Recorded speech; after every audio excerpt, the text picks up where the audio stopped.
In a world full of video game graphics that are questionable and you're not sure if it's real.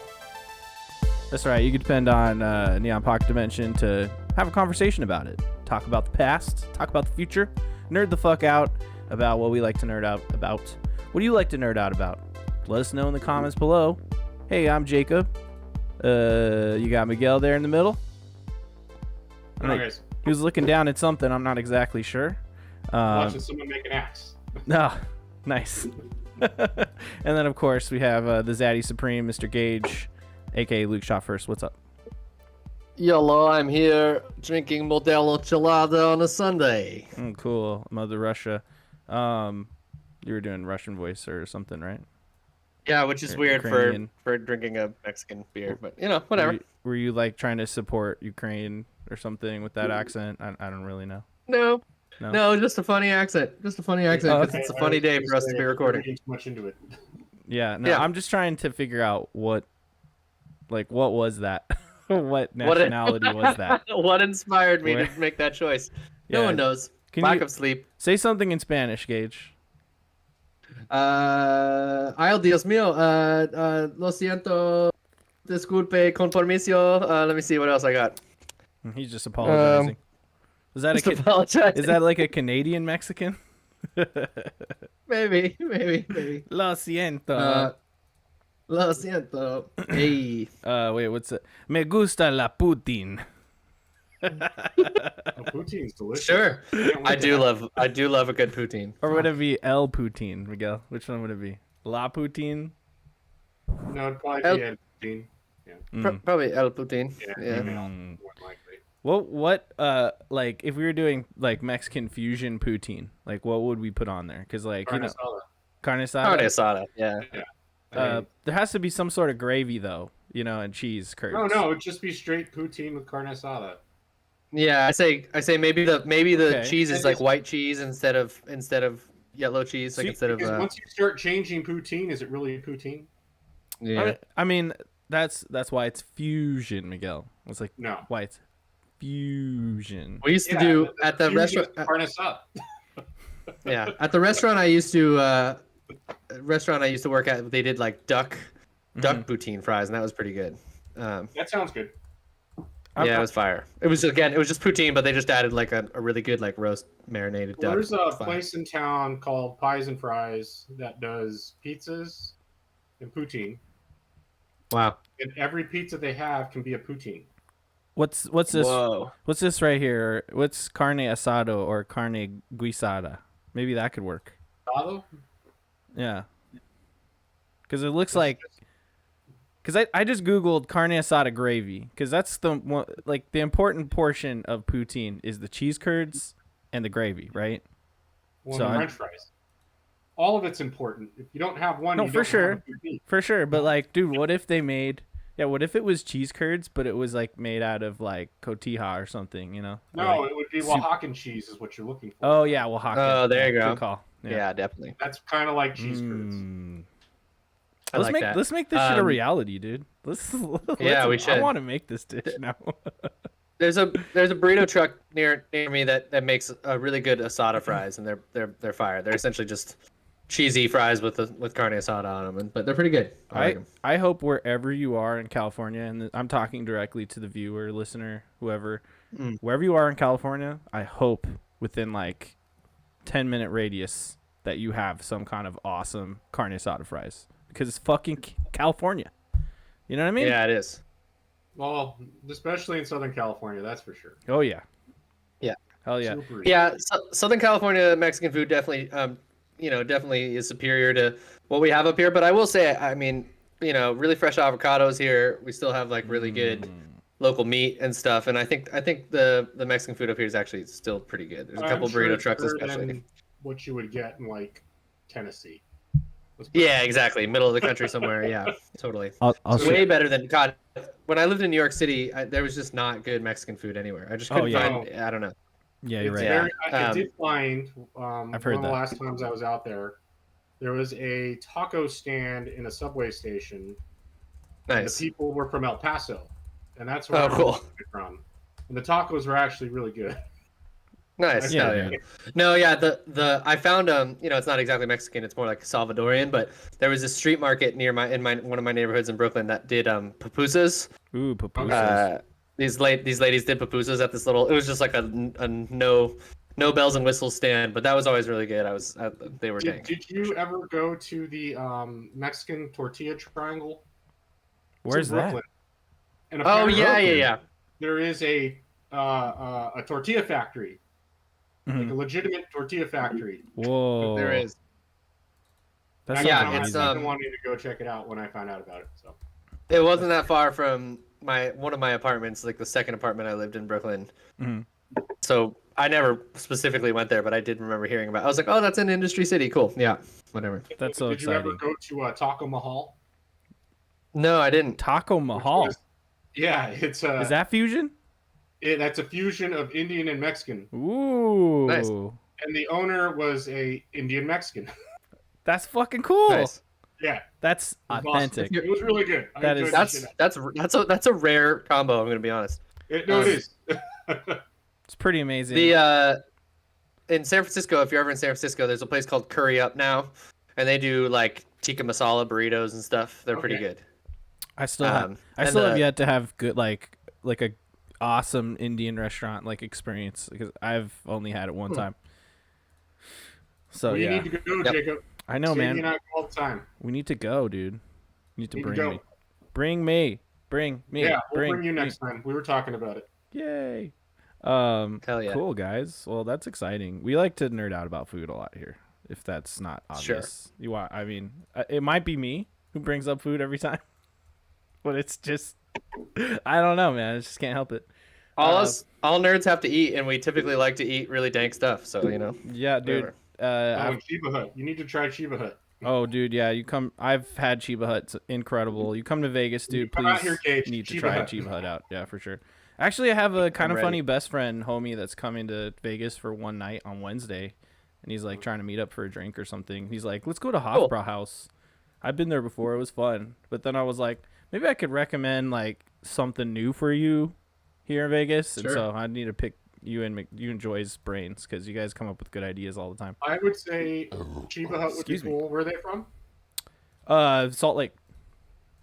Salt Lake. cool. Salt Lake City, yeah. Okay. So they're gonna go see like this soccer game or something. So Oh, yeah, okay. shout outs to Mr. Hawks, the homie. Oh yeah. All right, guys, enough of this banter up top. It's always fun to banter up top, but just remember, Neon Pocket Dimension, place to nerd out on whatever it is you nerd out on, whatever that may be. Just let us know. Yeah, who knows? Maybe we'll do an episode on something that we don't nerd out on, and someone else does. Like I always bring up That's true. I like that. knitting, sewing. You know, we had Mochi Squeeze on here to talk about books once. That was a good time. You know what I mean? But today we're going to talk all about video game graphics and just the mindfuck that it is these days of like just how real it's starting to look and whatnot. Before we get into that, we start every episode out with our WIBNU. WIBNU stands for what you've been nerding out on. You know what I mean? What have you been nerding out on, guys? This past week. Goes goes. Okay, I'll go. It's been a a little bit of a down week as far as what I've been nerding out on. Finished Mandalorian. In case there's people who still need to finish it, I'll leave it vague. But enjoyed the season. I think after maybe the first or second episode of the season, I realized pretty quick I was like, this isn't going to be prestige television in the same way. Like, it's not going to blow my face off. But so I just kind of set my expectations low and was like, I'll just have fun and watch some weekly Star Wars. Yeah. And I'd say that's what it turned out to be. I think there's some really sloppy like writing in the show. I think it's a pretty up and down as far as like, is this for kids? Is this goofy? Is this serious? Like, there's a bit of a like there you go. There's a bit of a dysfunctional tone to the show, but I think ultimately there's some good moments and there's some good like just Star Wars stuff in it, and yeah, I had fun. Mhm. But yeah, I would say it was still probably like a 6 out of 10 of a series, but like, I'll give it 3 pockets out of 5 pockets. But Nice. You can do points as But well. it- I 0.5s. would give it at least 3.5. 3.5. yeah, 3.5 pockets sounds about right. I finished it. I thought it was fun. I enjoyed the shit out of it, so I highly recommend it. Again, the last 2 episodes I felt like were awesome. I just felt like the way that we got there throughout the season were kind of like, I mean, I guess I'm feeling like it could either be a little bit more episodic than it is and be more Monster of the Week, or Pirate of the Week or whatever, or Yeah. like do a continuous arc that feels like it builds to something. It feels like it's like kind of not really choosing between those two. But you know what? Ultimately, like I said, It was pretty, there was an arc there. I mean, I can kind of see what you're saying as far as it not being super cohesive, but overall, I think it was heading somewhere. yeah, no, totally. And it got there. Right. It did get there. But yeah, I mean, I don't know. I don't know what the show's trying to be honest with you. Almost feel like it was just kind of almost in a way that this season was kind of finishing up like a storyline from Clone Wars. Yeah, I agree. Right? So that's mainly what it's kind of doing. Is kind of what I felt. So I don't know what it's going to do going forward because it almost ended in a sense that where it could be just episodic. But at the same I'm time, wondering. Yeah. Go ahead.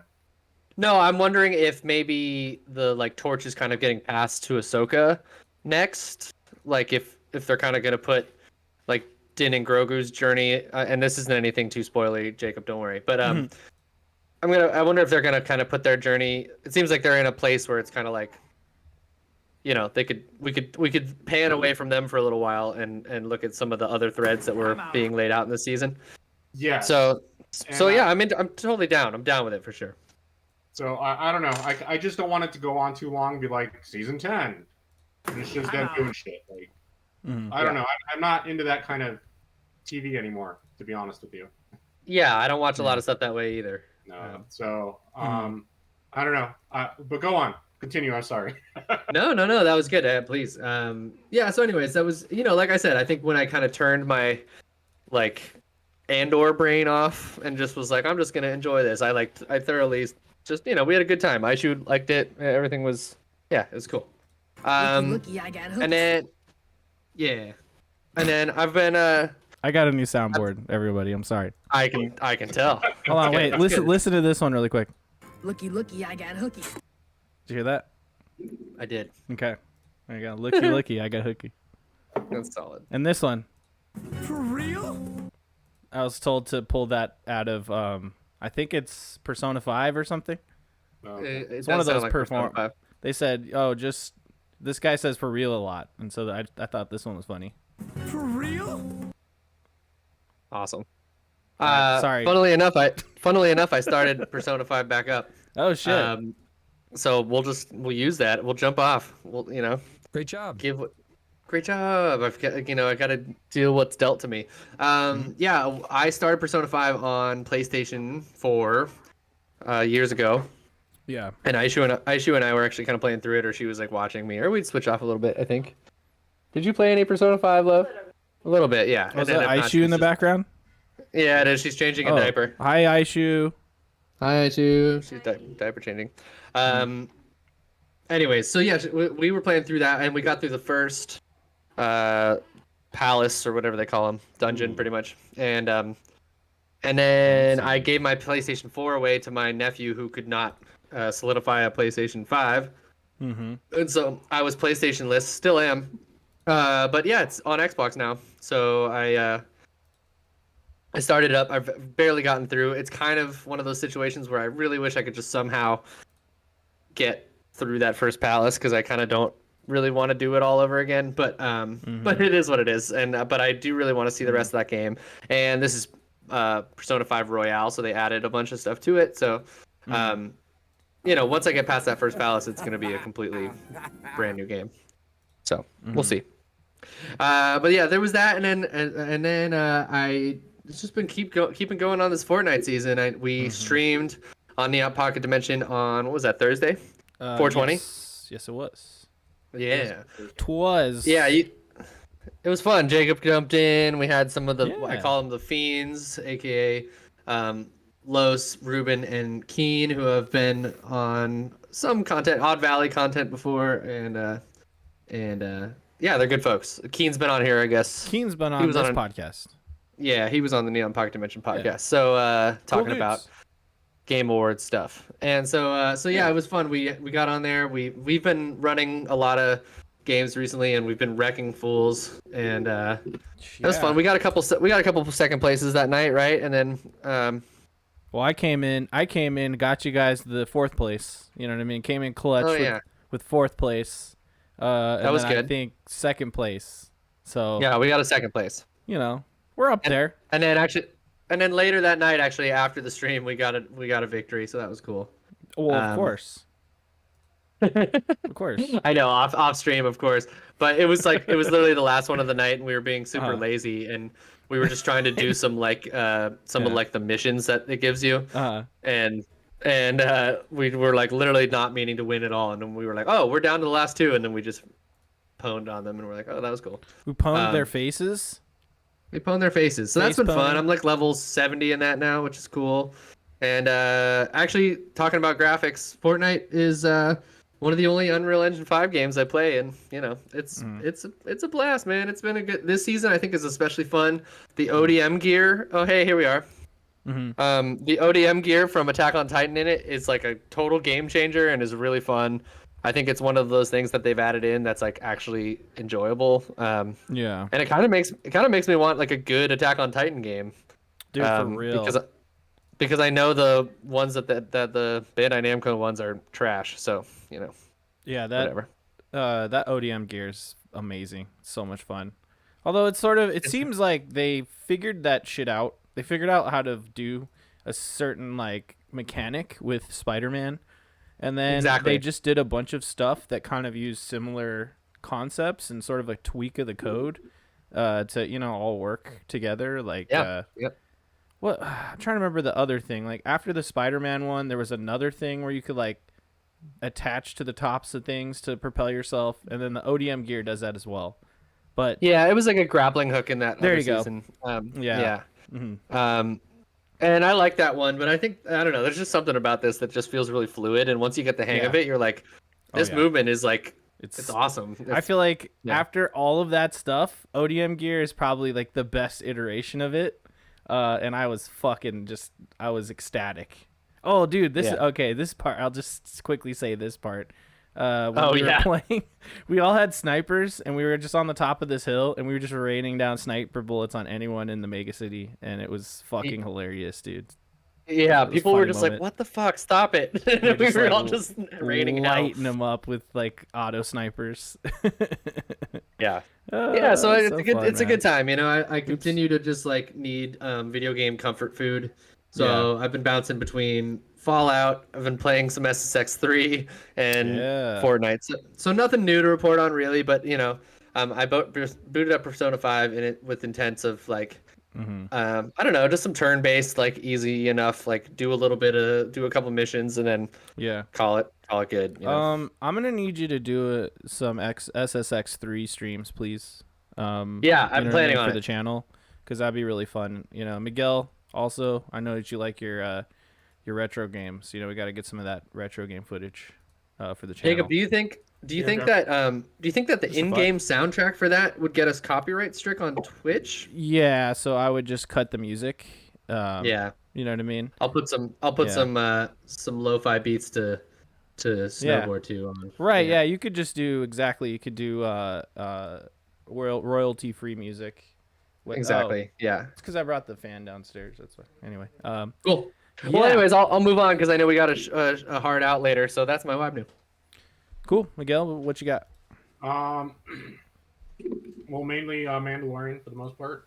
I finished that finally. I mainlined the first 7 episodes, and then I finished the season yesterday. So, but overall, I still definitely watch. What else did I do? I've still been playing Atomic Heart. It's been hard to kind of finish. It's not bad, but it is what it is. I'm gonna finish it, I think. Okay. I still haven't even started it, Miguel. We shall see what happens. I played a little bit of Last of Us, just the very beginning. Which version? PlayStation 4 remastered. Remastered. Okay, cool. Yeah, that's the version I have. And then I want to say I watched Blazing Saddles this week. Oh, First time in a long time. Excellent. Still a classic. yeah. Problematic, but funny. It is problematic. Funny I as was hell. watching and going, man, they use that word a lot. I mean, But it's that's the whole point of the movie. it's a satire, right? Yeah. Yeah. It's the whole So, point. yeah. Overall, And you feel like Richard Pryor's all for it, so you're like, all right, whatever. For real. so overall that was good. What else did I do? There was something else I watched. I think. Just the scene where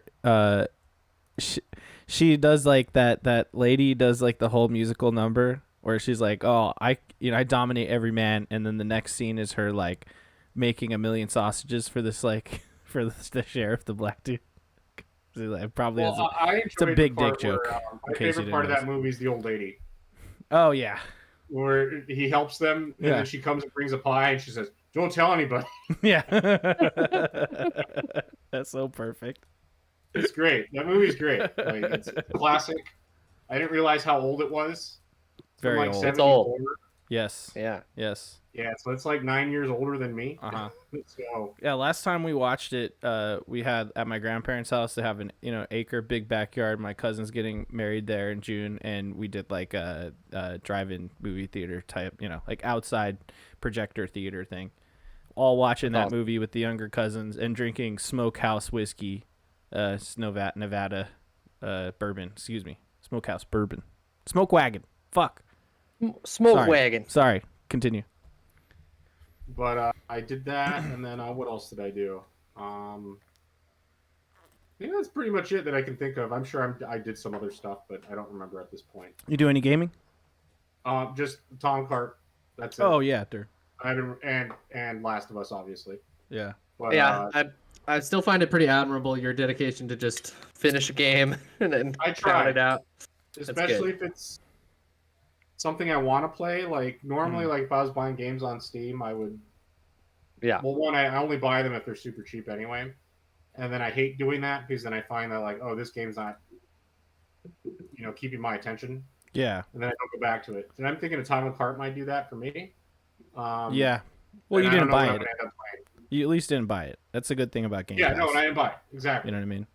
And honestly, I'm going to be 100% honest with you. I'm a little surprised it's a $60 game, but Yeah, you're not alone, dude. I've heard that a lot, actually. like, okay, I still haven't even But- started that game up, and I need to beat like Dishonored 1 still. I still need to beat Deathloop. Like, there's all sorts of games, man. Everyone's like, I fell oh, off of Deathloop too. what's that? I'm so sorry. What? One more time? I'm sorry, I fell off of Deathloop. I Yeah, was in the middle of playing that too. yeah. Well, that's just an That was one of the embarrassment. ones I fell off of. Just an So- embarrassment of riches, dude. All these games. Yeah, and honestly, I'm feeling like I might go start a Fallout 3 playthrough. Nice. That'd be cool. We'll see if Hell I do yeah. that. I'm not sure yet. See, now that's a stream series I'd love to watch, Miguel. I was looking at you can create the perfect Sorry. character. The perfect character. Yeah, where essentially you get all the stats to 100. Oh, yeah, right. So there is a way to do it, Yeah. but I guess you have to like run to Rivet City right at the beginning of the game Okay. to get the intelligence bobblehead, Oh, so it'll give you enough experience throughout. and then it'll give you experience. You get enough points, and then when you're picking up all the books, everything goes to 100. So it doesn't matter what you end up doing. But I don't know what I'm going to do yet. I'm going to look at some builds online and see what I do. Nice. Cool. But it has been on my mind. But that's pretty much it. Nice. Cool. Any interest in Fallout 76 in any form? I mean, maybe. Because if you ever want to play that game, It's like we could play that, or we could play Valheim. I was having a good time. I with know, dude. So we're gonna fold right into my YMNU right now. Had Justin, Great. the homie from D&D, aka my coworker. We were playing Valheim last night on that same server. He grabbed his character, and then which had dude Miguel. They only had 2 of the bosses left to beat on that server, so they had Oh, he had okay. all sorts of crazy ass gear. And I was showing him around, and he started like there's this other area to the east that we sailed to. If you remember that camp when I died, I respawned there, and you had to pick me up. I think I called it Storm Camp. Yeah. A little bit into the forest by there was like this little farming town that we sort of passed by. Essentially, we just co-opted that for a new base and put a portal from our home base to there. So we Okay. have that, and there's just a bunch of stuff to mine over there. So like he just like really quickly put up a base, to like took one of the towers and just kind of built it up a little, and then we were playing. And then he showed me around his server that he was playing with his old Discord people, which they don't play anymore, and half of them they're not even friends with them anymore, I guess. So he was like, "You want to take anything out of the chest? Go ahead." And I was like, Wow. like you, Miguel. I was all like, I don't know if I want to skip too far ahead. You know, I kind of want the natural progression. But you know, I definitely grabbed as many bronze bars as I could fucking grab. You know, because that's what we're in the middle of doing. But fun ass game. We'll continue doing streams with that. I mean, I was even thinking of playing some more today because I was having so much fun. You know, because we're building stuff up. We got like in our base, we built like a little dock. We have one of those, the second ship that you could build, and we're sailing around doing stuff. You know, I want to check out some other islands because there's fucking islands everywhere. I do want to plot out around the island that we were on, like the main island that we started on. I just want to plot out the radius at least and just be able to like see the full map of that first island to see what's on there. Well, we need to pick me up anyway. Yeah. I don't know where you're at, but hey, there's a portal. That was where that Between- second boss was, remember? Oh shit, yeah. So I got to come pick you up. But that game is a lot of fun. It was. Really glad that it's on Game Pass so that more people can jump in. I mean, it's not that expensive of a game, but we all know like 20, 40 bucks is still, you know, that's beer money right there. Well, yeah. But yeah, no, and the fact that it's just so easily cross-play, like Gage, you can also just hop on your Xbox and join right in with us. Even No, I plan to at some point. I've been looking Yeah. for a new multiplayer game to play, so that sounds fun. well, there's a million. But absolutely, let's play that one. And it's cool because then you could just jump in the server I started on Steam like forever ago on the Xbox awesome. version. So if I jump in, Yeah. is like you guys have beaten a boss already, so is that boss going to be beat for me as well? You won't have the progress of beating the boss. No, of course, yeah. But you'll get whatever bonuses there are. You can go to the stone and get the thing. Yeah, Cool. essentially to unlock like the recipes for stuff, all you have to do is pick up the material that uses that the recipe needs, and then it'll unlock stuff. So you just like literally come into our camp and just start picking up like one of each thing and putting it in your inventory. All of a sudden you'll have everything, and then I could just kit you out with the stuff we're doing, and trust me, it's a lot of fun. But Yeah. what game have I really been playing lately? You know, as the Xbox shill of the podcast, of course, I have to try all the new Xbox games. I'm looking forward to Redfall. Gonna play the shit out of that. I know it for sure. We're gonna be doing streams for the channel. You know it. But before that, a game called Minecraft Legends came out. And we need to talk about this game. It's a lot of fun. I'm honestly enjoying the campaign a lot. I'm very curious about the versus mode. But if you don't know what is Minecraft Legends, it is a strategy game.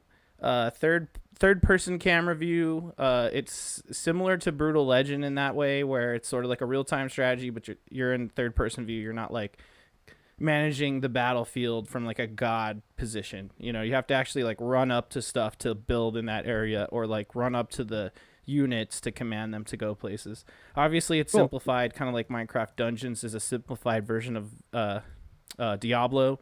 This game is like a simplified version of Age of Empires, but like mixed up with the gameplay of Brutal Legend, but without the action stuff. Like there's not combos and like special abilities like there were in Brutal Legend.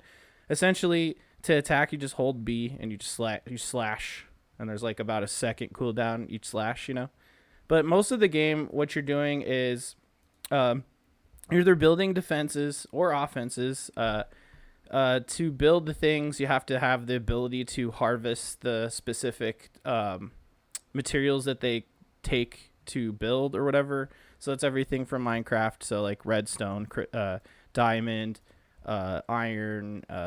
There's also coal, all that stuff. So different towers or like different like buff buildings. Like you can get a masonry building. If you just put that down, then every like wall around the masonry building will start to just become stone over time, for instance. Or if you want your towers to just be stronger, like to do more damage per second, or to shoot faster, or to shoot like explosive, right, bullets or whatever, or arrows, then you have to build like a buff building. That's just what I'm calling them. Essentially in the radius of where the thing is, and then it'll like, you know, make it do the thing better, whatever it is. So that's kind of the way it works. The way that units are built is you have like spawners, or essentially like summon squares for each type of unit, and you literally go up to it and then hold X on your controller. I don't recommend you play mouse keyboard in this game. I feel like it's weird. It feels weird. It really is like more of a controller game. So if you hold X next to the spawner, it just starts immediately spawning the units. Of course, it does cost resources, but like not much. And there's different units, and they each do different things. If you hold right trigger, you can command them to charge or focus on a unit. The only problem, and this is what the IGN review was saying too that I watched, is that you can't really individually command the units. So it's just like if they're in your area and you make a command, every one of your units will go, you know? So that's sort of a drawback. But then if you just play within the confines of the game, it's simple but also fun, which, you know, I think it took the second session of the game itself for me to kind of understand the flow of it. Like, for one, I didn't realize you can't attack buildings yourself. Like, only your units can. So I was like, oh, I'm wasting my time trying to slash a building. It's not doing anything. So then you really, like, you command your units to do stuff, and then you just attack the mobs. And you can kill the mobs faster than they can, you know, but they can knock down either really big enemies or buildings if you command them. But also, like, being able to get those redstone launchers is awesome. It's basically like your trebuchet, you know, if you guys remember the Age of Empire thing meme from before. Like now in the campaign, I'm able to build 3 redstone launchers at the same time. So like I go up to them one by one, select a target, they shoot 2 like cannonballs or whatever, and then there's like a full minute cooldown. You know what I mean? So I just have them focus on stuff after I've already set my units to attack another building. Before you know it, I'm just like demolishing these bases. So yeah, it's, you know, same strategy stuff. You need to gather the resources to build the stuff. You build the stuff to either have more defenses or to buff up your defenses, and then you build the buildings to summon in the units. And so it's just about managing all that stuff, because the resources won't continuously gather. You know, you have to like go to them specifically, and then once the resources are gone, you have to like put the resource gatherers on another one. You know what I mean? So like gathering resources, managing defenses, and commanding units is all really active. All this being said, like the campaign's fun, but I'm really excited for co-op, and especially versus, because versus is up to a 4-player team where you guys all share the same resource caps and resources themselves and unit caps, right? So it's like one team essentially doing everything to like either defend, attack, or gather. And I find that really interesting. Like this could be like a really cool esport game, to be honest, because of the simplicity, but also because of the strategy of it. So I just kind of want to test it out for myself. But I recommend, if you like strategy stuff at all, if you like Brutal Legend and you just kind of want to try out a new game, try it out. You got Game Pass. You can play Minecraft Legends. And like, if you have a friend that wants to play, jump in, play some co-op. I still have yet to try that out, but the game itself is fun. And so far, you know, I give it like a 3 to 3.5 out of 5 pockets. You know, it's just a lot of fun. Hell yeah. But you know, I already like kind of backed off of it, played another game after like the 3rd or 4th session, Valheim, because I was like, okay, I'm having fun with Minecraft Legends, but I need to build up my Viking base. So, and your longhouse. For real. Quick Gundam update. We are almost done with season. Spam those Gundam updates in the chat. Woo! We are almost through season 1 of Iron-Blooded Orphans. There was a very sad death. I think episode 22 or something. I'm not gonna spoil it. It fucking blew my mind, and it was depressing. And this is why the Gundam shows are so good, because shit can go so wrong, and characters will just die, just like Game of Thrones. So Cool. really like that. And then, like I said earlier, Final Fantasy V. I just got to the second world, so making my way through that game. Pretty excited to get through that one and get to 6, but I still have to say Final Fantasy V is of all of the classic ones I played, the best one so far, because it's really introducing the job chain system with like the ability to learn an ability that you can carry over to other jobs, which is something you can do in a lot of Final Fantasy games these days, like Final Fantasy Tactics Advanced games and whatnot. It kind of all started with 5, and so just that system of like, oh, we need to grind a little to get this job to remember this ability to carry over to use when I'm another job. I don't know. I just find that really fun. So, loving it.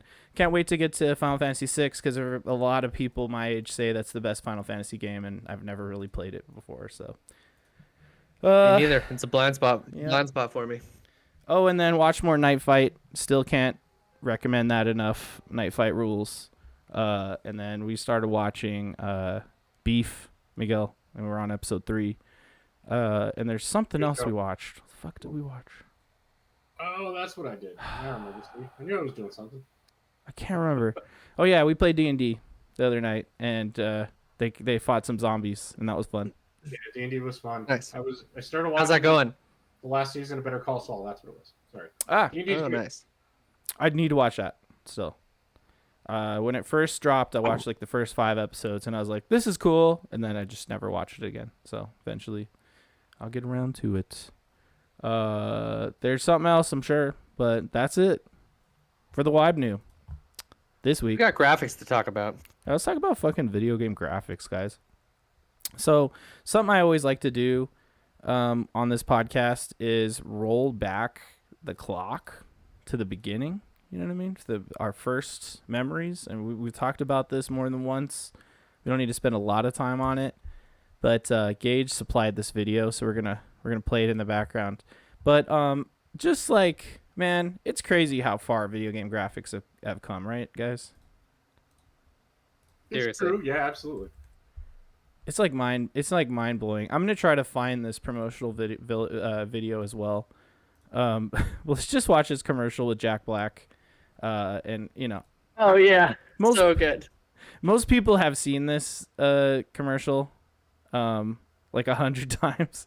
Cause like, I don't know, I was just watching a Jack Black video where he was talking about like, oh yeah, my first acting gig was this commercial, and sorry, I need to get this window. Nope. Nope. That one. Yeah, I put this Yep. in. I put this in here just to kind of like give us a jumping off point from like the simplest of graphics to Sorry, go ahead. go for it. No, go for it. Just the simplest of graphics to what we're going to be talking about today, which is the complete other end of the spectrum. So So we should have started with Pong then. Oh, I'll bring up Pong footage well, yeah. too. Well, let's watch this Just commercial. last night, I was lost in the jungle with Pitfall Harry, surrounded by giant scorpions and man-eating crocodiles. Well, Harry and I just grabbed the van, swung through the trees, and over the tar pits and found the jungle treasure. It was really neat. If you haven't met Pitfall Harry, you're missing the year's most incredible video game adventure. Pitfall for the Atari 2600 and in television. Since I met Pitfall Harry, no other man will do. What the Pitfall, fuck? designed by David Crane. Yeah, right? That's a So, child. Did not I pass own that the. game. Did not pass that one thing. What's that test? The Bell, something Bell. What? Bechtel, Bechdel. There you go. Bechtel. Yeah. Did you know that Uh, Bechdel test thing comes from like a comic strip? Interesting. Did you guys know that? I heard that on NPR. The term comes from a comic book or a comic strip where like it was just like, 3 panels where they were just basically discussing like, women are always talking about men and everything. And like, it was like a joke there. And that's a reason why it's called the Bechdel test, because that was the name of the cartoonist. Just so you know. Really Good. interesting. The more you know. Oh, I have that. Hold on, wait. Where is it? I have that. It says, See, I do have it. wow, that's on cue right there. Yeah, I have it. That's good. I also have Good. this That's one. good stuff. Now I do. Did that come through? Did. Kind of. The soundboard has some great additions, by the way, like this one. So random. So random. Here's one last but one. yeah, man, Pitfall Harry. There you go. Wee. Pitfall Harry, yeah. Pitfall is an incredible game, but you saw those graphics, guys. That's what it used to look like, and that used to be mind blowing. You know what I mean? At a certain time, yeah.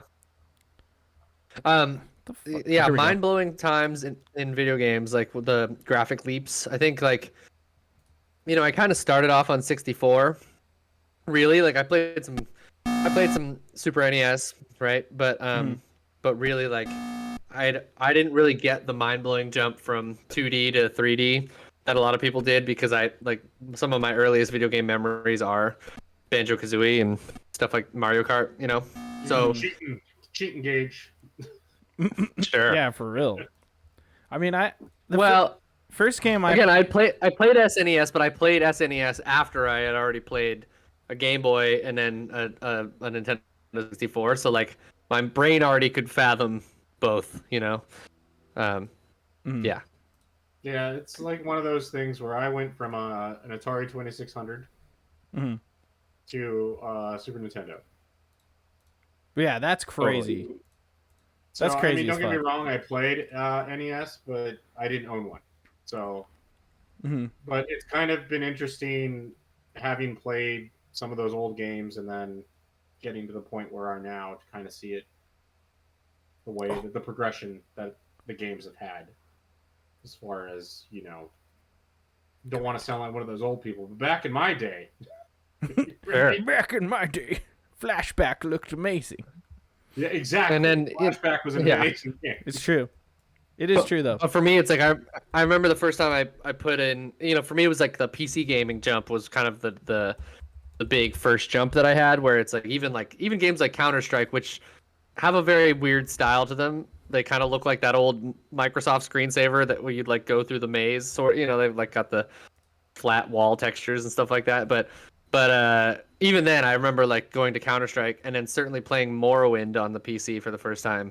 I was like mind blown, absolutely. And even like Warcraft 3, I still remember even just like kind of the style of it, because Warcraft 2 was so like drawing look, like it was so pixely and looked like an old kind of weird drawing, and then Warcraft 3 was so polygonal and all that kind of stuff. Like I don't know, there was a lot to that kind of stuff. Even just like the atmospheric effects of like the fog and the way that the elf trees like moved and stuff. It was cool.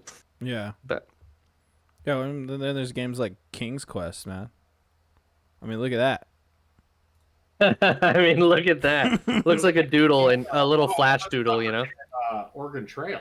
Oh, Oregon Trail, Sure. original. That was probably one of my first PC games, to be 100% honest with you. I want the original Mac Oregon Trail. Oregon Trail. Not this crap that they have out now. It's crap. Yeah, it's all caca. It is crap. Give me this old school Macintosh Oregon Trail, the one that I played. Look at the UI of that old Macintosh. That brings it back. Oh, look, this person's named their characters Shit Guy, Vomit Guy, and Asshole.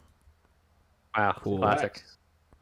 Oh, he's doing the hunting. No, this isn't the right one. This still isn't the right one, yeah. I need the 1980 one. This one. I want Because the OG, Apple the OG II. one's like it's DOS, right? Yeah, it's full on DOS. I need the Apple II one. Oh, here we go. This is the one, actually. Right here. Check it out. Yeah, this is the one. It's the fucking one I remember, dude. The hunting was the best part. Right there, yeah. Oh, yeah, you would just hunt so much that you'd have too much meat and we couldn't carry it. Yeah, well, also you would overload your wagon and then not be able to ford the rivers ever. And be like, true. Why doesn't it work? It's because you have 1,000 pounds of food, you fucking moron. Well, I don't want to starve.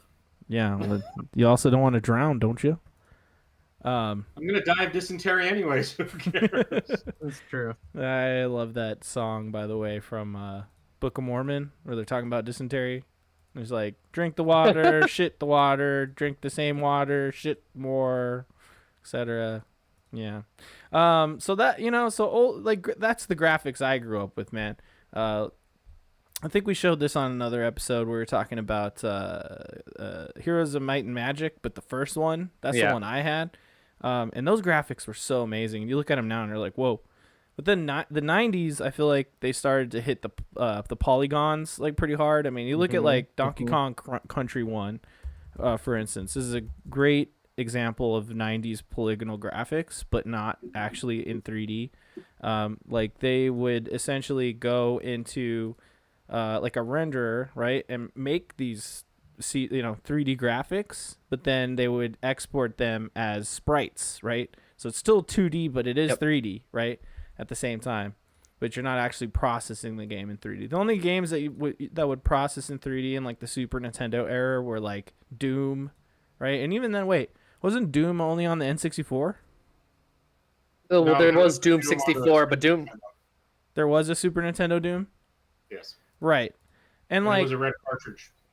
right, yes, it was, which was incredible. But the thing about those old 3D games is they weren't. You're forgetting about Star Fox. Yeah. I was gonna bring up Star Star Fox as well. Yeah. That game was like straight up 3D, and it ran at like 20 frames per second, which is And incredible. that was probably the first 3D game, if I'm not mistaken, on the Super Nintendo. I believe you're correct. 'Cause it was using the what's it called, Z targeting or something. It's like what is it? It's Z. I don't remember. I don't the know. thing, They but made yeah. some sort of proprietary technology for it, Yes. and I remember. Yeah. Yeah, I just remember the graphics on the Super Nintendo were like amazing, and I remember looking at like Super Mario World and thinking like, oh, these graphics are great. And then Donkey Kong Country came out, and it was like, yo, how many colors are there? I didn't know there's this many colors, like period. Well, that plus just like the subtlety of the background having depth, right? Like Yeah, really changes the game as far as like like the 2.5D. So, I mean, it's only one plane of play, but like the backgrounds having so much atmosphere was pretty cool. yeah, and like you were saying with Star Fox was incredible. So it's still one of my favorite games. The original Star Fox for SNES. But those graphics were like, wow. Like when you got to the fucking, what is it? This fight right here. When you're fighting Andros yeah. at the end, and it's like this polygonal face, and you gotta shoot his glowing eyes and stuff. I mean, this shit blew my fucking mind. Well, it seeing looked this. good then. It was Like, crazy. no other game looked like that. I was like, what? It's like Lawnmower Man, dude. But you're playing. Yeah, it felt like you were playing the movie Tron or something, like the right. 1984 one. Yeah, which is crazy. And look at this. There's Andros cube face flying around. Yeah. Like I mean, look at that. It turns into a bull. Like, man, so many shapes, and we were like, whoa, man. But it is. I don't even think it's hitting 20 frames per second, to be honest. And that's kind of the problem. Right? Back then, like the processing power of these machines just couldn't handle it. And it's like there were better computers out there that could render like more interesting things. Like I forget exactly when Toy Story came out, but that was like peak CG graphics. It was like 95, I think. Yeah, 1995. So like you could make it happen, but like nothing could process it that. Like I'm sure rendering that movie must have took like a week or maybe longer.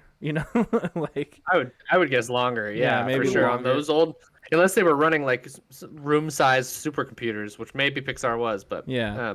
It still holds up, in my opinion. That movie's great. Oh, totally. It's great. No, I do love it, But I'm just saying, like, in that same era when Star Fox came out, like, the gaming machines we had couldn't handle graphics like that, of course not. And so, Yeah. and in the PS2 or PS1 era, it was like there were cutscenes that had pretty awesome graphics like that. And you think about, like, Final Fantasy VII, Final Fantasy VIII, other games from Square, and other games in that vein. The cutscenes are crazy. You're like, ooh, man, I wish that was the graphics. And you get into the game, and it's like pixelated, polygonal, fucking ridiculous stuff. Let's leave Final Fantasy VII alone because it was awesome. No, I mean, great.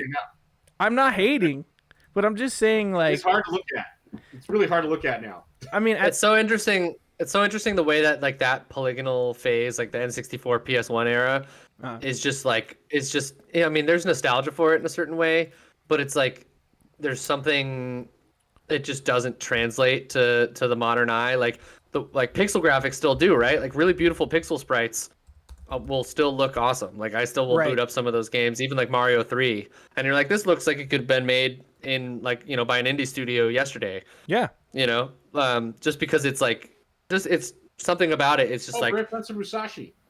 Nice. Yeah. I still And champion like the PS1 era. these still look cool. Like there's still something nostalgic about it. It's just the it's just like the textures and stuff are so low poly that you're like, or so like low pixel, you know. But I think that's what's great about it is that like if you remaster a game like this, then you know you just make it a high resolution and it still works. You know what I mean? Like you're gonna have those flat matte painting fucking textures everywhere, of course. But like at least it won't be pixelated.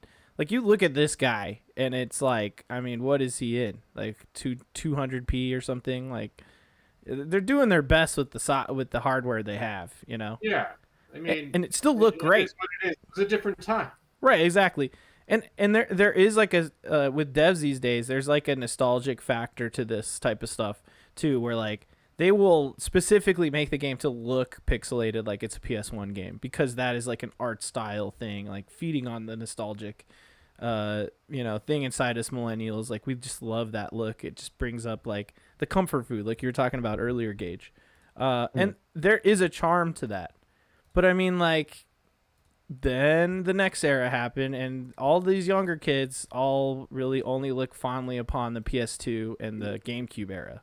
Well, I don't like them, so it's fine. But let's look at an N64 game. Give me an N64 game really quick. They don't know. I mean, I think one of the best looking N64 games, Banjo-Tooie looks really good, and then, let's see, Banjo-Tooie. I think Banjo-Tooie is pretty height graphics at that time, and then what was the other game? I mean, Perfect Dark arguably looks pretty good. Okay, Perfect Dark, N64 original graphics.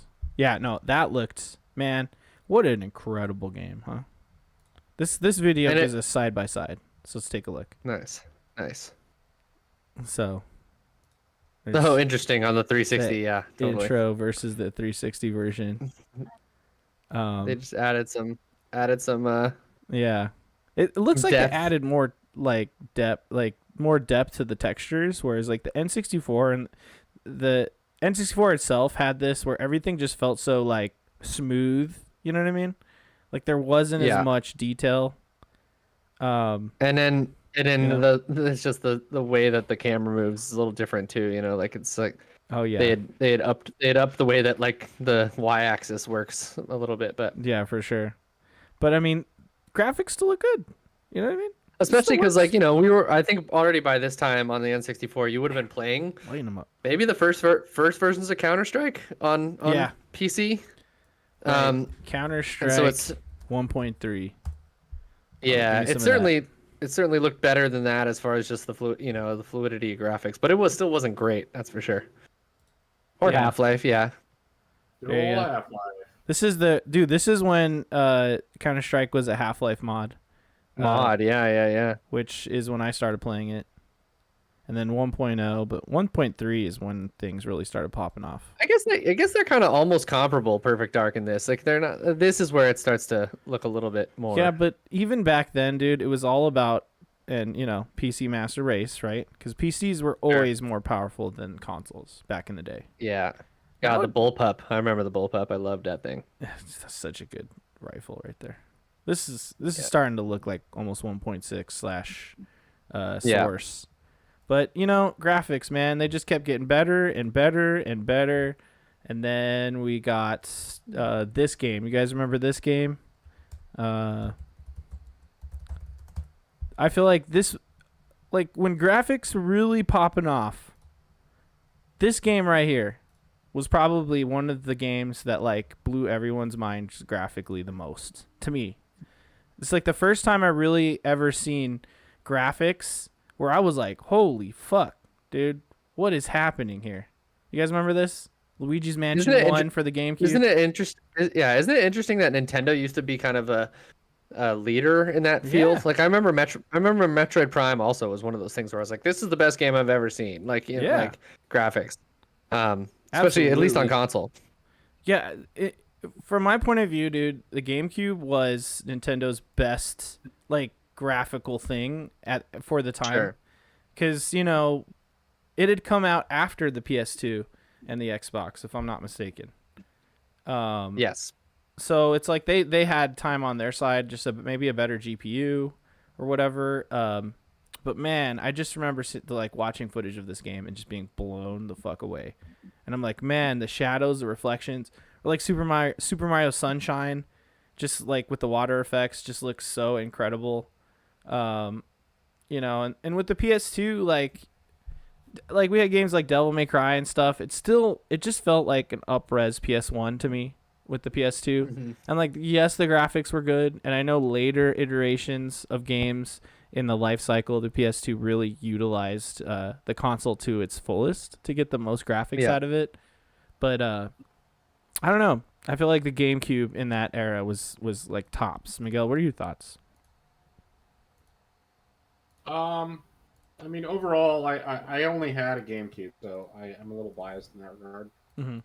But at the same time, I don't think there was any of those games ever really blew me away.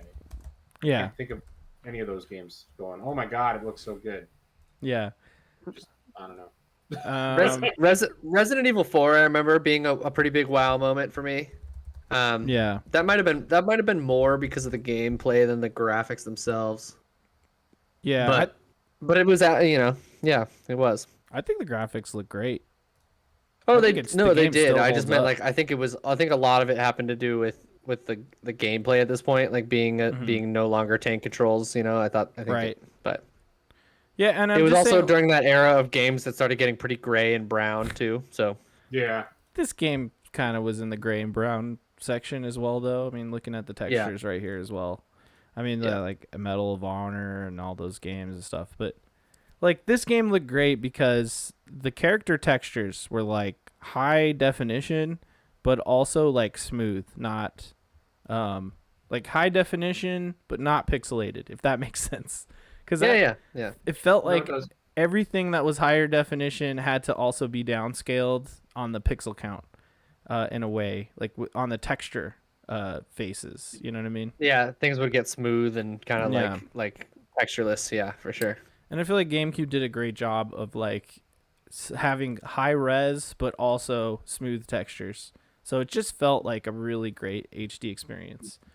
And honestly, in my mind, it wasn't until the Xbox 360 came out that like, and this is all foregoing PC. PC was already blowing all the shit out of the water at this time. Like when GameCube was out, I had a PC that was like fucking looking a million times better. And all the console kids were like, oh, that's stupid. What do they got on there? Minesweepers, fucking Greg Miller type of people.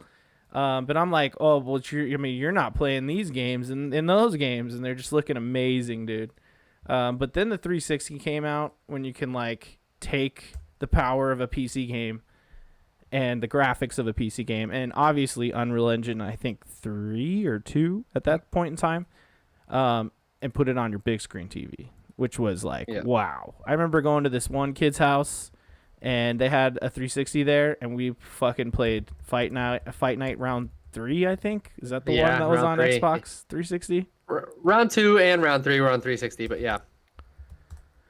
Dude, I was like, wow, video games just can't look better than this. Yeah, the moments in Round 3 where it would go to like first person and you'd like have those punch outs, you know what I mean? And you'd like see the like swelling on people's faces and stuff. That was insane to me. Yeah, no. And Oblivion now in hindsight looks like garbage because of the choices they made in that game. But I remember at the time, like especially the atmosphere and like the actual world of Oblivion looking like I saw I still remember the first time I saw the trailer for it because I loved Morrowind so much, and I was like, no way, there's a new Bethesda game, and I looked at it and was just like, oh, graphics will never look better than this. But yeah, it's funny, dude. Absolutely. Oh, I remember this so well. Yeah, and then like the sweat would beat off of them and stuff, and like when it do those slow motion punches, and I'm not sure if we'll actually see that happen in this video. Yeah. Like when you knock them out, it's like you're punching him in the face and you're seeing the fucking sweat come off the face and the skin of the mouth kind of like Ripple. with exactly. Like it was just insane. And the lighting effects with the bloom lighting in the background and everything, like I was just blown the fuck away, dude. Oh god, that guy got knocked. To me, this was the benchmark for the Xbox 360. Look this right here. Totally. Look at that shit. Exactly. Look at that shit, man. Particle effects. I mean, it's everything. Colors. It's just, man, that's when you knew that we were turning a corner in video game graphics. Miguel, what was the best looking 360 game that you've ever played? You're alive. No. Jiggle physics. You guys remember the jiggle slider, dude? You turn that jiggle all the way up. What's your age? I think it was. Fucking ridiculous, man. That's pretty ridiculous. What in the interest of saving time,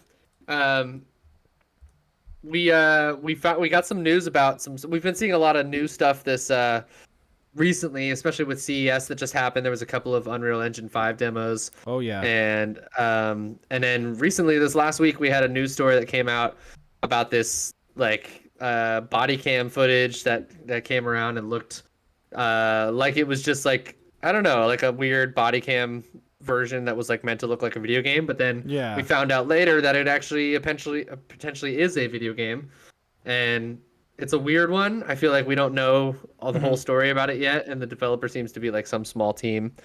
But but Unreal Engine 5, man, we were talking about Fortnite during my WIBE, and like the difference between Fortnite on a Switch, for instance, versus on my Xbox Series X right now is insane. Like it's the particle effects, the atmosphere, the way the world loads in, and everything is just. Even the draw distance, like we can literally physically shoot people who are further away in the 360 version. I mean, in the Xbox Series X version than in other games. It's wild. Yeah, what we're looking at right now is Gage. Thanks for supplying all this footage, man. This is footage from I believe is Whiterun in Skyrim. Yep. Rebuilt in Unreal Engine 5, and just going through what we just went through. I mean. Yeah, there was a few generations, PS3, PS4, Xbox One, blah, blah, blah, all that shit. And I feel like the jumps to 4K were noticeably great. But nowadays, I feel like, jumping to the newest consoles now, it's not right away noticeable, like the huge difference between the last generation at the end till now. But now that things like Unreal Engine 5 are coming out, like this is the future. And it's like totally just taking a step back, like how fucking real does this look to you guys? Seriously. It is looks really good. Insane to me. Like just this footage is crazy. And we'll build up to the other video because I want to kind of just quickly show all the ones except for that. The other video, I have comments on that one personally. Oh, totally. Yeah. Yeah, we'll get to that one in just a sec. I just want to show a couple other ones really fast here. But that Whitefall footage is just, Whiterun. Whiterun, yeah. It's just the way that lighting makes such a difference, and just the feeling of being in a space. Pretty soon, this stuff. I mean, I think Senua's Sacrifice, Hellblade, the original Hellblade, was already pretty amazing. I mean, there was so much stuff that people said was, there was like some what do they call it? The stuff that Mortal Kombat used to use. There's like video that's used in game or whatever, but so much of Senua's actual facial expressions and her acting performance was so amazing. This is insane. This. And the stuff that the Matrix demo was doing, if you guys experienced that. Dude, yeah. Yeah. This type of stuff is where the uncanny valley, I think, like hinges a little bit more, because a human face is something that like our brain is so intrinsically like wired to like recognize. Right. It's like, it's the hardest thing to break immersion on, right? But I think in level design and atmosphere is where like the next gen of Engine 5 games are going to just be like, oh, this is just real, so. Yeah, I think they just need to maybe watch out for the inflections being a little too over animated and like the teeth being too big, essentially. Like it's a lot of mouth being too big that is the pitfall of the Uncanny Valley like level of this, but just it's crazy like just seeing the way that their face like these faces are moving, and graphics are just starting to blow me away. And I mean the whole point of this conversation is like, when are we going to get to that point where it's indistinguishable from reality? And that brings us to the main video here that we're going to watch, this unrecord video here. So we got footage of this game, and I honestly, like, did not believe this is like actual graphics. But as you can see with the engine here and everything, like, this is real. This is actual game footage. So let's just take a look. Oh man, it's just insane. It's something about the way that they're like also treating the camera, and the fact that it's like a slight fish eye, and that the movement feels like frantic in the way that, like, if you move your arm quickly, you can move your arm quickly, or you can move it smooth, right? So it's like, I feel like all video games, the motion is smooth so that you're not like getting dizzy. Yeah. The way that your real movement works, but in this they don't do that. They make it more frantic, and it fucks with your head, man. It's super weird. It's hard to believe, man. This just looks so real, and it's really the lighting effects that like trip me out. Like when he does this quick flyby here, when the camera's like hitting the windows, it's doing like that bloom effect that would happen to your normal eyes. But the way it's affecting the footage is just, it's too real. It's crazy. Yeah. Just that right there. Yeah, just that little thing. Just drains the light from your eyes for a second because of the brightness. Like he keeps looking up here with the camera, and like just the way that your eyes sort of adjusting to it, like the way a body cam would. It's it's like the ISO, like the trees fade in and out because you get that flash of brightness, and then the clouds kind of start to come into focus from the background. Like, that's got to be so. I have no idea how the physics of that is working in game engine. It's so amazing. It feels like an old .mov file that we're watching. You know what I mean? Yeah. This is fucking video game footage here. And I'm gonna bring up the actual footage from the unrecord video that I had previously. But Miguel, you have some thoughts on this, man? Let's hear 'em. I don't know. I feel like once it starts getting too realistic, I'm become uninterested. Yeah, I hear that. Okay. Only because at the end of the day, it's like I play games to not deal with not in the sense that I don't want to deal with reality, but like it's escapism essentially. Yeah, right? To escape reality. So I don't need to play a game that's super hyper realistic. I still want it to have a little bit of like a style. Yeah. Shots fired. And I was having a conversation with a friend about this recently, where they basically said once the graphics start having a style and everything looks super realistic, this is the reason they don't play Bethesda games. Okay. Is that they become uninterested. Yeah. Interesting. Once it starts becoming, and where I would argue that Bethesda isn't super realistic, but it's that's what it's going for. But there's still kind of a style to it. Sure. Right. I was just talking to Aishu about this too, where it's like, I mean, for me, the thing that stands out with this footage the most is that it's unnerving, and it feels kind of like I don't want to shoot. I don't want to shoot these people. You know what I mean? Like it feels kind of gross. You know? Like, right. And I don't know. There's also something about the premise of this game with like you're being a cop and you're killing quote unquote criminals and stuff. There's some stuff I don't like about it, but you know, I mean, even if you were shooting Covenant right here, I still feel like it might just feel a little bit like it's like kind of Neil Blomkampy, you know, if you ever see like District 9 and that kind of stuff. It's like the realism of it and the shaky cam and the found footageness of it just makes it feel kind of gross. I don't know. Yeah. So there's something to be said about like, is it art style that really makes the magic of video games and like our imaginations kind of run with it? Because I think even for me, like Morrowind has such a definitive style, and then Oblivion really has a very different style that I don't like as much as Morrowind. And then Skyrim is really more like Skyrim's more verging on realism, or you know, more realistic. It's more Viking. It's more Viking. I'd say the most realistic looking Bethesda game so far is Fallout 4. Yeah, totally. You know what I mean? Or 76, I guess. Same, it's the And same even engine. then, I would argue that it's still kind of, in a way, you could tell it's not real. Right. To a degree, like there's still an art style to it. Like Mhm. even, I think the game that has made me go, "Oh my god, look at those graphics," was probably, as much as I hated the game, was it's that fucking game, the Kojima game. Oh, Death Oh, Stranding. Death Stranding. I Yeah. hate that game, but it looks amazing.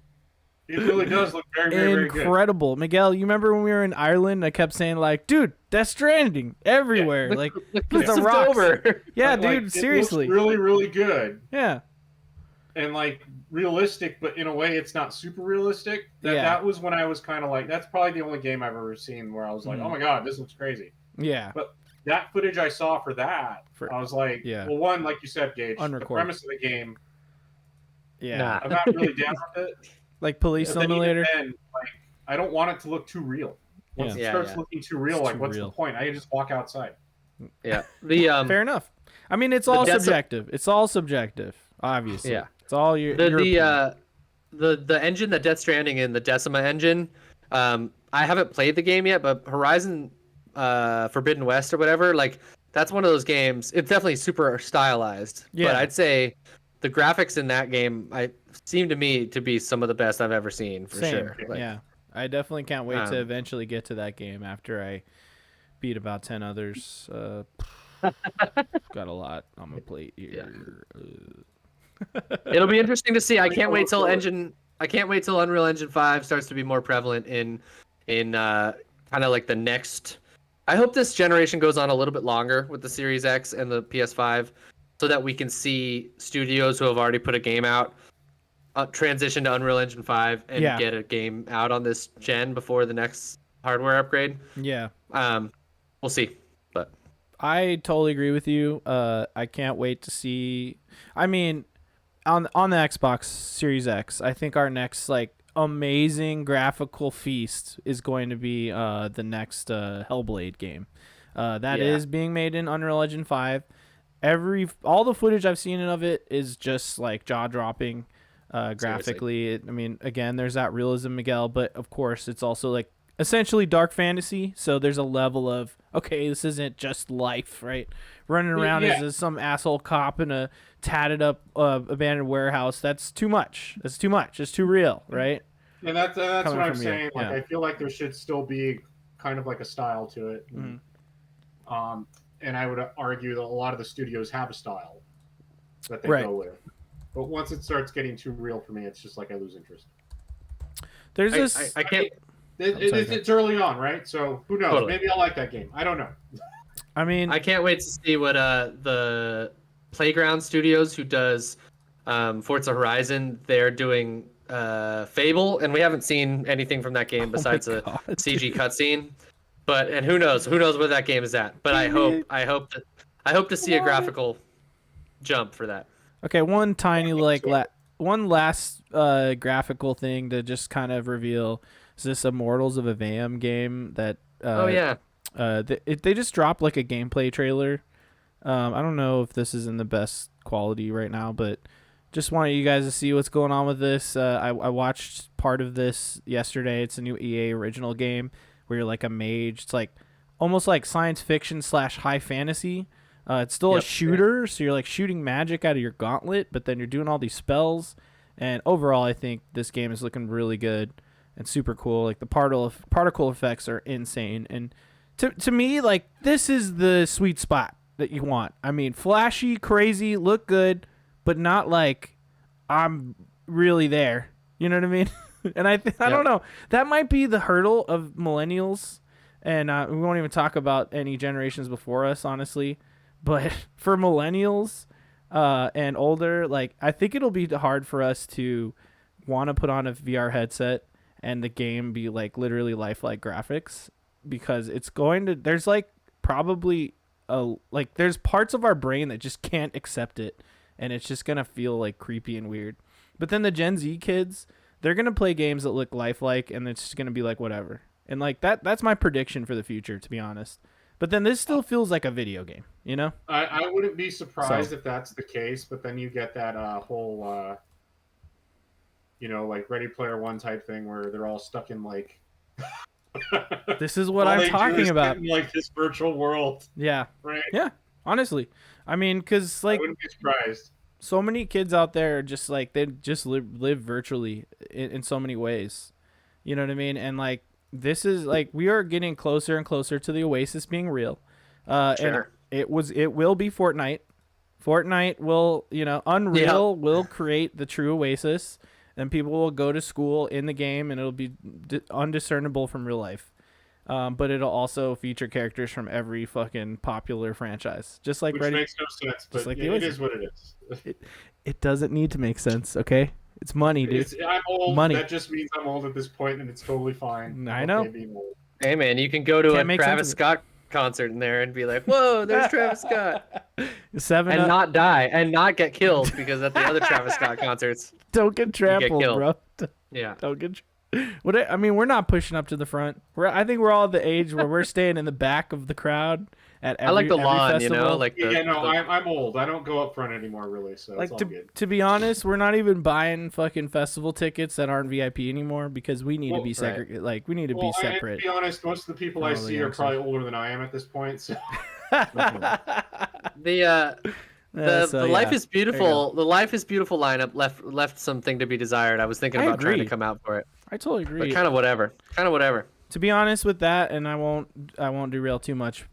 It's just been kind of the same artists every year, and then there's a couple new ones that I've never heard of, and so like unless there's another great lineup, I don't know. I'm just out, dude. I don't care. We don't care. I think I'll keep my eye out. Like if there's any of the artists that play Life is Beautiful, like if they go play the Brooklyn Bowl or something the next night, or like something like that, like maybe I'll come out to a show, for that. Or you could just come out for a concert at Brooklyn Bowl, regardless, and we could all go. 100%. Or you just come out and hang out. You don't have there's that too. You guys, I have a guest room. I fucking have a guest room. Noodles. You guys could gladly sleep in my guest room. You don't have to even stay at a hotel. I'm gonna take you up on it. Mochi Squeeze in the chat said, "Yeah, I thought the lineup was gonna be better since it's their 10-year." Yeah, no, it's just more of the same shit. It's the same like fucking artists. There's like maybe 10 different artists, and I don't even know who they are. Well, So, I just wanted like shows anyway, so yeah. I just wanted at least like some of the DJ booths and stuff to be like a little bit more filled up with some people, but I don't know. Hey, EDC is still fun for that. You know what I mean? That's true. So that's true. I don't know, but I can't go. 3 Sounds like days. a lot. I would like die. a lot to me. One day's good. One day's totally fine, and then I could sleep for 2 days after. Hell yeah! All right, should we get Miguel out of here? Well, we could just we could hit the endorsements and get the fuck out of here as a team. How's that sound, guys? Let's do it.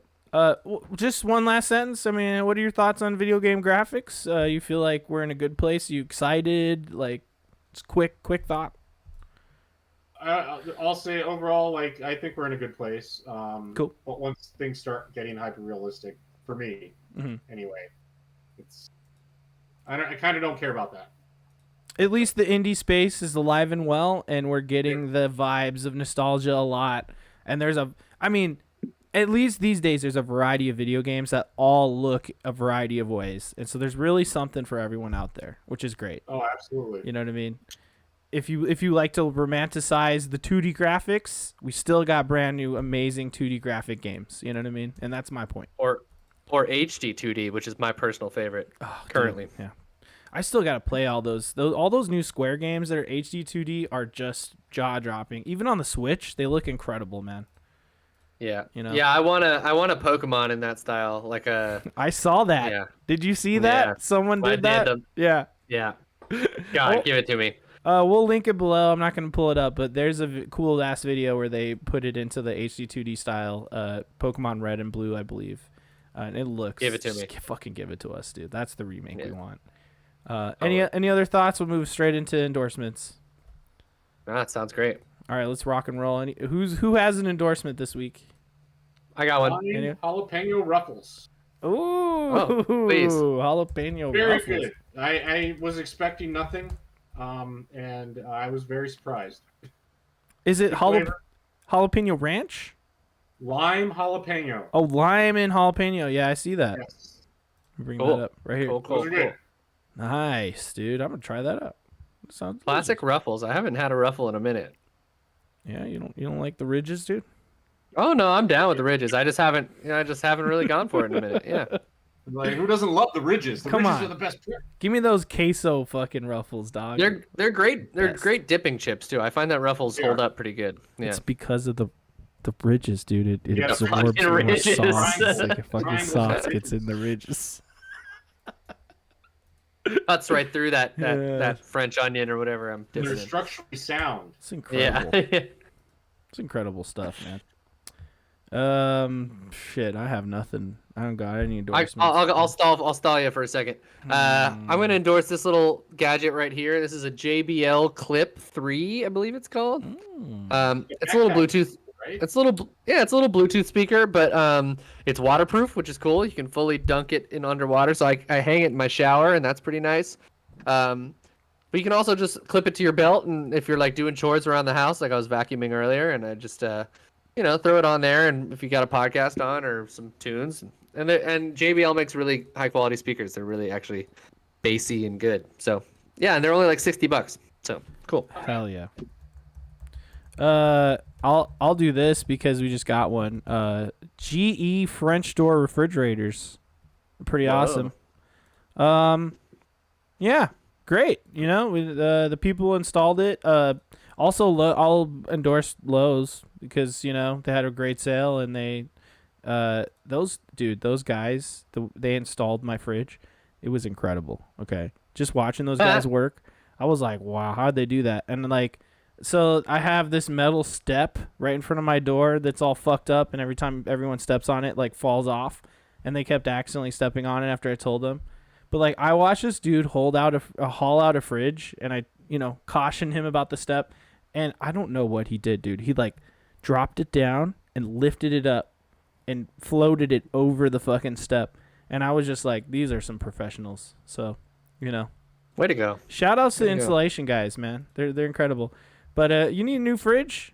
You should get one of these, man. You get like a fridge with the French doors, with the bottom freezer. I mean, we've increased our space like 30-fold. It's incredible stuff, man. I can't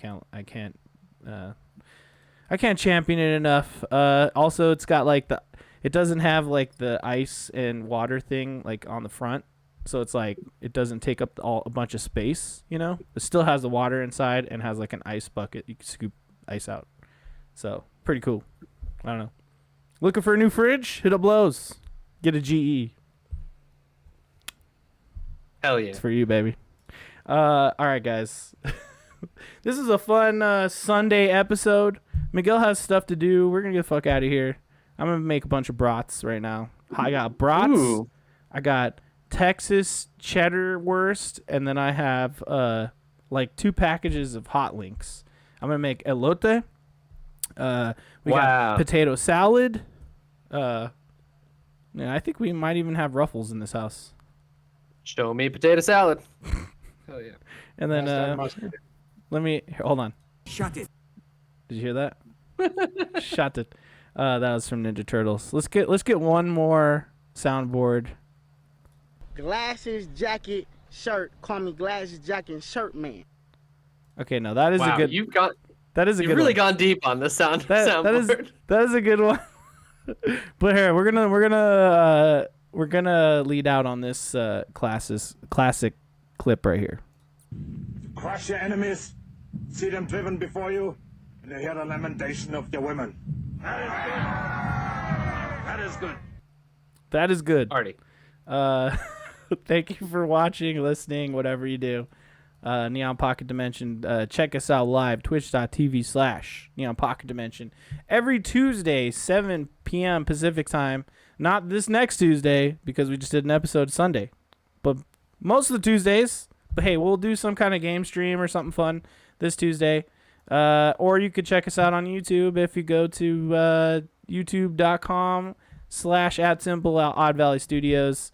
Find us on Twitter, at least for now, @NPD Squad. We're all here for you. We're all doing nerdy shit. We're going to have some fun. We hope you guys have fun out there. Have a great weekend. And you guys, say goodbye. Bye.